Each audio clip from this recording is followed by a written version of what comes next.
ಹ್ಞೂ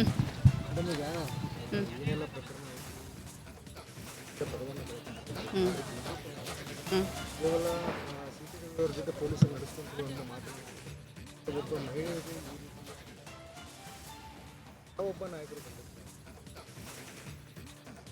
ನೋಡಿ, 2 ದಿನ ಬಹಳಷ್ಟು ಸ್ವಲ್ಪ ಮೌನಕ್ಕೆ ಶರಣಾಗಿದ್ದೆ. ಯಾಕಂತಂದರೆ ನನಗೆ ಒಂಥರ ಶಾಕಿಂಗ್ ನ್ಯೂಸ್.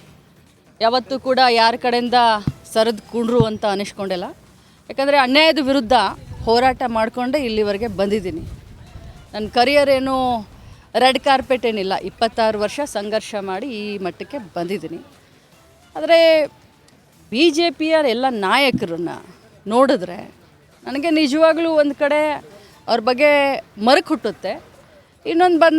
ಇನ್ನೊಮ್ಮೆ ಹೇಳಬೇಕು ಅಂದರೆ ನಾಚಿಕೆ ಆಗುತ್ತೆ. ಯಾಕಂತಂದರೆ ಯಡಿಯೂರಪ್ಪಾಜಿಯವರ ಮಗ ವಿಜಯೇಂದ್ರ, ಆರ್ ಅಶೋಕ್ ಅವರು, ನಮ್ಮ ಸಮಾಜದ ಹಿರಿಯ ಮುಖಂಡರಾದಂಥ ಯತ್ನಾಳ್ ಅವರು, ಬೆಲ್ಲದವರು, ಇವರು ಎಲ್ಲರೂ ಒಬ್ಬ ಮಹಿಳೆಯನ್ನು ಅಸಹ್ಯ ಮಾಡಿದಂಥ ವ್ಯಕ್ತಿಗೆ ಇವತ್ತು ಸಪೋರ್ಟ್ ಮಾಡೋದನ್ನು ನೋಡಿದ್ರೆ ಒಮ್ಮೆ ಮರಗು ಬರುತ್ತೆ. ರಾಜಕಾರಣಕ್ಕೋಸ್ಕರ, ತಮ್ಮ ಪಕ್ಷಕ್ಕೋಸ್ಕರ ಬಾಯಿ ತೆಗೆದ್ರೆ ರಾಮ ರಾಮ ರಾಮ ಅಂತ ಹೇಳುವಂಥ ಬಿ ಜೆ ಪಿಗೆ ಇವತ್ತು ನಾಚಿಕೆ ಆಗಬೇಕು. ಹೇಳಿದ್ದು ಅವರು, ಅನಿಸ್ಕೊಂಡವಳು ನಾನು. ಇವತ್ತು ಇಡೀ ರಾಜ್ಯದಲ್ಲಿ ಹಾರ ತುರಾಯಿ ಹಾಕಿ ವೈಭವೀಕರಣ ಮಾಡಿಸ್ಕೊಳ್ತಾ ಇದ್ದಾರೆ ಸಿ ಟಿ ರವಿ ಅವರು. ಅವರಿಗೆ ಆತ್ಮಸಾಕ್ಷಿ ಅಂತ ಏನಾದರೂ ಇದ್ದರೆ, ಅವರು ತಾಯಿಯ ಮಗ ಆಗಿದ್ದರೆ, ಅವರ ಹೆಂಡತಿ ಇದ್ದರೆ ಅವ್ರಿಗಾದರೂ ಅಟ್ಲೀಸ್ಟ್ ಹೇಳಬೇಕು. ಅವರಿಗೆ ಅಪರಾಧಿ ಭಾವನೆ ಕಾಡ್ತಾ ಇದೆ. ಆದರೆ ಒಂದು ಮಾತನ್ನು ತಮ್ಮ ಮುಖಾಂತರ ಹೇಳಲಿಕ್ಕೆ ಬಯಸ್ತೇನೆ. ನಿಜ, ನನಗೆ 2 ದಿನ ಬಹಳಷ್ಟು ಆಘಾತವಾಗಿತ್ತು. ಆದರೆ ಅನ್ಯಾಯದ ವಿರುದ್ಧ ಹೋರಾಟ ನಾನು ನಿಲ್ಲಿಸೋದಿಲ್ಲ. ಮತ್ತೆ ನಾನು ಸಭಾಪತಿಯವರಿಗೆ ಮನವಿಯನ್ನು ಕೊಡ್ತೀನಿ. ಯಾಕಂತಂದರೆ ಅವರು ತಮ್ಮ ಮಾಧ್ಯಮದಲ್ಲಿ ನೋಡಿದ್ದೀನಿ, ಅವ್ರು ಹೇಳಿದ್ದಾರೆ, ಇವತ್ತು ಬೆಳಗ್ಗೆ ಹೇಳಿದ್ದಾರೆ, ನಿನ್ನೆ ಹೇಳಿದ್ದಾರೆ, ನಮ್ಮ ಸದನದಲ್ಲಿ ನಮ್ಮ ಏನು ರೆಕಾರ್ಡಿಂಗ್ ಇದಿರುತ್ತೆ ಅದು ಮ್ಯೂಟ್ ಆಗಿತ್ತು, ನನಗೆ ಬರಲಿಲ್ಲ, ಆದರೆ ಮಾಧ್ಯಮದಲ್ಲಿ ಇದೆ ಅಂತ ಹೇಳಿದ್ದಾರೆ. ನನ್ನ ಹತ್ರ ಕೂಡ ಸಾಕ್ಷಿ ಇದೆ, ನಾನು ಕೂಡ ಸಾಕ್ಷಿಯನ್ನು ರಿಲೀಸ್ ಮಾಡ್ತೀನಿ. ಯಾವುದೇ ಕಾರಣಕ್ಕೂ ಸಿ ಟಿ ರವಿ ಅವರನ್ನು ಕ್ಷಮಿಸುವಂಥ ಪ್ರಮೇಯನೇ ಇಲ್ಲ. ನಾನು ಹೋರಾಟ ಮಾಡ್ತೀನಿ. ಇಡೀ ಮಹಿಳಾ ಕುಲಕ್ಕೆ ಏನು ಅವರು ಇವತ್ತು ಅನ್ಯಾಯ ಮಾಡಿದ್ದಾರೆ, ಈ ಪದವನ್ನು ಬಳಸಿದ್ದಾರೆ, ಅವರಿಗೆ ಶಿಕ್ಷೆ ಆಗುವವರೆಗೂ ಈ ಲಕ್ಷ್ಮೀ ಹೆಬ್ಬಾಳ್ಕರ್ ಸುಮ್ಮನೆ ಕೂರೋದಿಲ್ಲ ಅಂತ ಹೇಳಲಿಕ್ಕೆ ಬಯಸ್ತೇನೆ. ಸಭಾಪತಿಯವರಿಗೆ ಮನವಿ ಮಾಡ್ತೀನಿ, ಮಾನ್ಯ ಮುಖ್ಯಮಂತ್ರಿಗಳಿಗೆ ಮನವಿ ಮಾಡ್ತೀನಿ. ಏನು ಪೊಲೀಸ್ ತನಿಖೆ ಆಗಬೇಕು ಆದಷ್ಟು ಬೇಗ ಆಗಬೇಕು. FSL ರಿಪೋರ್ಟ್ ಬರಬೇಕು. ಅವರು ಏನೇನು ಇವತ್ತು ಇಡೀ ರಾಜ್ಯದ ಎದುರುಗಡೆ ಇವತ್ತು ಸಿ ಟಿ ರವಿ ಅವರು ಒಂದು ದೇವರು ಅನ್ನುವಂಥ ಏನೊಂದು ಪೋರ್ಟ್ರೇಟ್ ಮಾಡ್ತಾ ಇದ್ದಾರೆ ಬಿ ಜೆ ಪಿಯವರು. ಅದು ಅವರ ಮುಖವಾಡ, ಗೋಮುಖ ವ್ಯಾಘ್ರಗಳು ಇವರೆಲ್ಲ. ಒಬ್ಬ ಮಹಿಳೆಯನ್ನು ಒಂದು ಸದನದಲ್ಲಿ ಈ ಮಟ್ಟಿಗೆ ಮಾತಾಡಿದ್ರೆ ಅದನ್ನು ಅವರ ಬೆನ್ನಿಗೆ ನಿಂತ್ಕೊಳ್ತಾರೆ, ಪ್ರಶಂಸೆ ಮಾಡ್ತಾರೆ. ಯಾರಾದರೂ ಒಬ್ಬರು ಅದನ್ನು ಖಂಡನೆ ಮಾಡಿದ್ರ? ಒಬ್ಬರು ಯಾರಾದರೂ ಅದನ್ನು ಕ್ಷಮೆ ಕೇಳಿದ್ರ? ಉಲ್ಟಾ ಚೋರ್ ಕೊತ್ವಾಲ್ ಕೊಡಾಟೆ ಅಂತ ಹೇಳೋ ಹಾಗೆ ಊರೂರಿಗೆ ನಿಲ್ಲಿಸಿ ಇವ್ರು ಮೆರವಣಿಗೆ ಮಾಡ್ಕೊಳ್ತಾರ. ಏನಾಗಿದೆ ಅವ್ರಿಗೆ ಗಾಯ? ಎಷ್ಟಾಗಿದೆ ಗಾಯ? ಎಷ್ಟು ಹೊಲಿಗೆ ಬಿದ್ದಿದ್ದಾವೆ ಅವ್ರಿಗೆ? ಪಟ್ಟಿ ಸುತ್ಕೊಳ್ತಾರ? ಏನು ಬೇರೆಯವ್ರ ಕಣ್ಣಿಗೆ ಪಟ್ಟಿ ಕಟ್ಟದೇನಂತ ತಿಳ್ಕೊಂಡಿದ್ದೀರಾ ನೀವು? ಸಿ ಟಿ ರವಿ ಅವರೇ, ನೀವು ನನಗೆ ಆ ಪದವನ್ನು ಬಳಸಿದ್ದೀರಾ, ಅದರಿಂದ ಇವತ್ತು ನನ್ನ ಮನ ನೊಂದಿದೆ. ಆದರೆ ಇಂಥ 100 ಸಿ ಟಿ ರವಿಯನ್ನು ಎದುರಿಸ್ತೀನಿ. ನನ್ನ ಹತ್ರ ಎಲ್ಲ ದಾಖಲೆ ಇದೆ. ಆ ದಾಖಲೆಯನ್ನು ಮಾಧ್ಯಮದ ಮುಖಾಂತರ ಬಿಡುಗಡೆ ಮಾಡ್ತೀನಿ. ಇವತ್ತೇ ಬಿಡುಗಡೆ ಮಾಡ್ತೀನಿ. ನಿಮಗೆಲ್ಲರಿಗೂ ನಿಮ್ಮ ಮೊಬೈಲ್ಗಳಿಗೆ ಆ ದಾಖಲೆಯನ್ನು ನಾನು ಫಾರ್ವರ್ಡ್ ಮಾಡ್ತೀನಿ. ಏನು ದೌರ್ಜನ್ಯ ಆಗಿದೆ? ಏನು ದೌರ್ಜನ್ಯ ಆಗಿದೆ ಹೇಳಿ? ನಾಚಿಕೆ ಆಗೋದಿಲ್ಲ ಎನ್ಕೌಂಟ್ರ್ ಅಂತ. ಎನ್ಕೌಂಟ್ರು ಏನ್ರಿ? ಎನ್ಕೌಂಟ್ರದ್ದು ಶಬ್ದ ಏನಿದು? ಎನ್ಕೌಂಟ್ರ್ ಅರ್ಥ ಏನು? ರಾಜಕಾರಣ ಮಾಡೋಕೆ ಹೊಂಟಿದ್ದೀರಾ?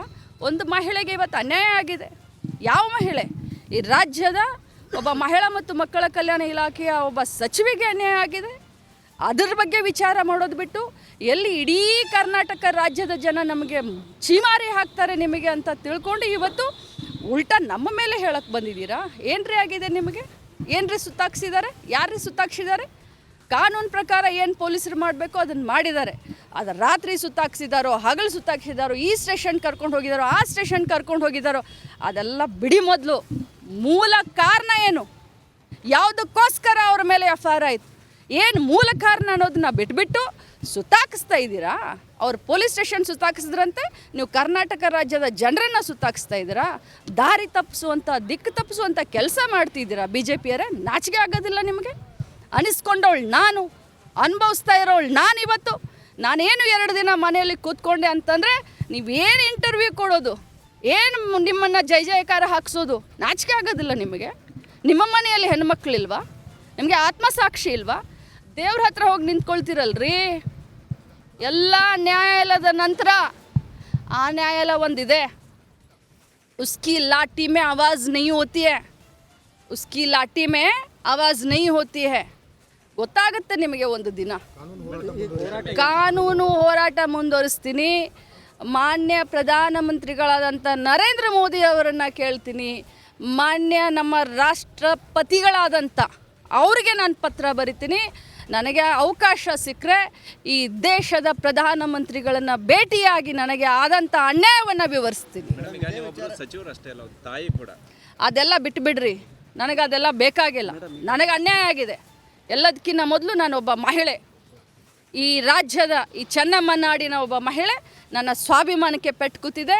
ನಾನು ಸುಮ್ಮನೆ ಕೊಡುವಂಥ ಪ್ರಶ್ನೆನೇ ಇಲ್ಲ. ಇದು ನನ್ನೊಬ್ಬಳ ಪ್ರಶ್ನೆ ಅಲ್ಲ, ಇಡೀ ದೇಶದ ಹೆಣ್ಮಕ್ಕಳ ಪ್ರಶ್ನೆ. ಯಾಕಂತಂದರೆ ರಾಜಕಾರಣದಲ್ಲಿ ನಮ್ಮನ್ನು ಹಿಂದಕ್ಕೆ ಸರಿಸಬೇಕು ಅಂತಂದರೆ, ನಮ್ಮ ಆತ್ಮಸ್ಥೈರ್ಯವನ್ನು ಕುಗ್ಗಿಸ್ಬೇಕು ಅಂತಂದರೆ, ಇಂಥ ಗೆಟ್ಟಂಥವ್ರು, ಮಾನ ಮರ್ಯಾದೆ ಇಲ್ಲದಂಥವ್ರು ಇಂಥ ಮಾತನ್ನು ಮಾಡಿ ನಮ್ಮ ಒಂದು ಹೆಜ್ಜೆಯನ್ನು ಹಿಂದೆ ತೆಗೆದುಕೊಳ್ಳೋಕ್ಕೆ ಪ್ರಯತ್ನ ಪಡ್ತಾರೆ. ನಾವು ಇದಕ್ಕೆ ಹೆದರ್ತೀವಿ, ನಾವಿದರಿಂದ ಮನೆಯಲ್ಲಿ ಕೂತ್ಕೊಳ್ತೀವಿ, ನಾವಿದರಿಂದ ನೊಂದ್ಕೊಳ್ತೀವಿ ಅಂತ. ಅದು ನಿಮ್ಮ ಭ್ರಮೆ, ಬಿಟ್ಬಿಡಿ ಅದನ್ನು. ಅದೆಲ್ಲ ಅವರಿಗೆ ಬರೀ ಒಂದು ವಾಕ್ಯ. ಅದು ಬೇಟಿ ಬಚಾವೋ ಆಗಲಿ, ಬೇಟಿ ಪಡಾವೋ ಆಗಲಿ, ಅದೆಲ್ಲ ಒಂದು ವಾಕ್ಯ. ಅದನ್ನು ಬಿಟ್ಟರೆ ಏನಿಲ್ಲ. ಇವತ್ತು ಇಡೀ BJPಗರನ್ನು ನೋಡಿದ್ರೆ ಕರ್ನಾಟಕ ರಾಜ್ಯದಲ್ಲಿ, ನಾನು ಕೆಲವು ಬಾರಿ ಹೇಳ್ತಾ ಇದ್ದೆ, ಪಕ್ಷನ ಬೇಯಕ್ಕೆ ಹೋಗಬೇಡ್ರಿ, ಪಕ್ಷದಲ್ಲಿರುವಂಥ ವ್ಯಕ್ತಿಗಳಿಂದ ಪಕ್ಷಕ್ಕೆ ಕೆಟ್ಟ ಹೆಸರು ಬರುತ್ತೆ ಅಂತ. ಇವತ್ತು ಇಡೀ BJPನಲ್ಲಿರೋರು ಎಲ್ಲರೂ ಇಂಥವ್ರೇ, ಎಲ್ಲರೂ ಧೃತರಾಷ್ಟ್ರನೇ. ಅಲ್ಲಿ ಇದ್ದಂಥವ್ರು ಪ್ರತಿಯೊಬ್ಬರು ಕೇಳಿದ್ದಾರೆ, ನನಗನ್ನಂಥ ಮಾತನ್ನು ಪ್ರತಿಯೊಬ್ಬರು ಕೇಳಿದ್ದಾರೆ. ಎಲ್ಲರೂ ನನ್ನ ಪರವಾಗಿದ್ದಾರೆ ರೀ. ರವಿಕುಮಾರ್ ಅವರಿದ್ರು, ಸರ್ವಣ ಅವರಿದ್ರು, JDS ಅವರಿದ್ರು. 4 ಜನ ನನಗೆ ಸ್ವಂತ ಬಂದು ಸಾರಿ ಕೇಳ್ಕೊಂಡು ಹೋಗಿದ್ದಾರೆ. ಪಾಪ ನಾನು ಅವ್ರ ಹೆಸರು ಹೇಳಕ್ಕೆ ಬರೋದಿಲ್ಲ. ಅವ್ರು ಬಂದು ನನಗೆ ಸಾರಿ ಕೇಳ್ಕೊಂಡು ಹೋಗಿದ್ದಾರೆ. ಅವತ್ತು